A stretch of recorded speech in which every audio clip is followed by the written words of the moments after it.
everybody. We are back with our next amazing installation of our small business spotlight, local business spotlight. Here today, we are with Caesar, the owner, visionary, and operator of Sangria on the Burg. Hi, Caesar. How are you today? Doing very well. Thank you for coming. So, Sangria on the Burg, it's different. It's new. It's hot. It's vibrant. It's something that you don't come across a lot. Can you talk to me a little bit about what caused this amalgamation of good food, good people, and just a good vision? Oh man, I wanted to do something different. I wanted to bring a little bit of really high culinary that is very approachable, and tacos and sliders were kind of a way that I can not be stuck to one genre, but I can do anything I want to do. And so that was really the premise. I didn't want to do just Mexican food or just barbecue or just Asian. I wanted to do whatever I thought about that night, that weekend, and surrounding myself with a culinary team that appreciates that. Like sometimes a taco can be overlooked, because we're in the land of tacos, right? But they can be beautiful and they can be picturesque and they can be art. And every time we plate one and it looks amazing, I'm like, yeah, it shows our culinary skills, but in a very approachable way. And I thought San Antonio was perfect for that. That's great. And it's true. I mean, we're a food city. We're a food state. Let's just say that. And a lot of people, they see one thing and they immediately assume that it's just like the rest. What's something that makes Sangria on the Burg just different? You're not going to see it in your everyday taqueria. I think just like you said, the things you don't see. The steps we take on the meat, where we make our own seasoning and we cure it, then we smoke it, then we roast it, then we grill it, and that's all for one taco. That's one taco. Like 11 steps goes into that one thing. All those steps to get to that process, and all this team buying into the fact that we are going to grind our own peppercorn. We are going to do these. We are going to get fresh garlic and crush it. Could we get crushed garlic? Absolutely, but fresh is better. Those little steps taken. Every single one has a sauce. Every single one has a garnish. Every single one has these little things. The steps that we take to make it great, right? The steps that we take to get there, that usually the public doesn't see, but I hope they taste. Yeah. I really hope they taste the depth of flavor and the freshness that we bring.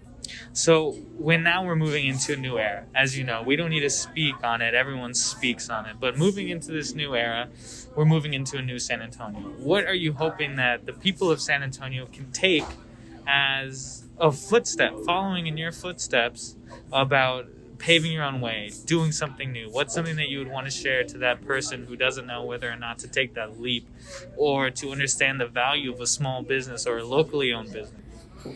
That it's worth it. That it might be a lot of work, and I think we're pivoting every chance we get. Maybe we run into a little wall, and not every idea is great, but then okay, but this is what we took from it. This is what we learned.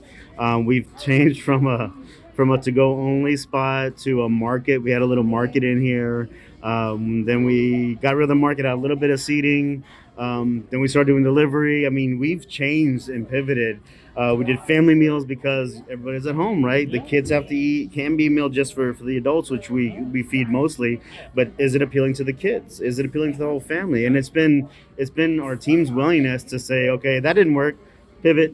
Next idea, and I think we're willing to try new things. And I really think it's in our industry. It's for me. It's really showed me who can cook. Yeah. It really showed me, whenever we couldn't get certain items of food that we were so used to, we couldn't get brisket. It was $100 a brisket. Pivot, change. Okay, what can we do with this kind of meat? We call our ranchers and our purveyors, and hey, this is what we have this week. Send it to us. We'll make magic out of it. And that's been the thing. Not being willing to, scared to fail and try something new. And thank God our loyal customers and our regulars appreciate the fact that we're creative as hell and we try to get everything out different every single week. We challenge ourselves all the time. And to anybody out there trying, just keep trying. That's all I can say is keep trying and stay positive and get your team and surround yourself with amazing people. I tell all young leaders that surround yourself with amazing people and you can do amazing things. So that's Spark. Since you're based on so much originality, can the people at home expect anything new within the next couple of weeks that they need to be looking out for? Man, right now we've had a lot of people calling in and want some of the things we've done at the beginning. We're 4 years old this month. So that's exciting. So bringing back some of the classics, and then just continue, just keep evolving. New chefs coming in. You know, places have closed. Like we brought on some chefs that are really talented. So let's see what we can learn from them. That's the cool thing about this industry, is that, you know, is that you keep learning and bringing some other chefs, and they're gonna do some specials. And I think the sky's the limit to the amount of creativity we can have. I mean, Sangria on the Burg, everybody. You know, they're taking orders, taking reservation, and taking originality to a brand new level. Culinary expertise, culinary excitement. Come by, try it out. If you regret it, at least you know. But I can promise you, you won't. You know, since they're looking at me right now, he's like, "You're not gonna regret it." Are you right, brother? He knows. He knows. You have to come check it out. Small businesses fuel San Antonio. Without small businesses, without locally owned purveyors, we just lack that family. But San Antonio has been built on family for hundreds of years. And we're excited to say we're going to be continuing that building block. We're going to continue that pyramid. And we're excited to see what the future holds for us and you. Thank you. Thank you, sir. Very much. Absolutely. All right.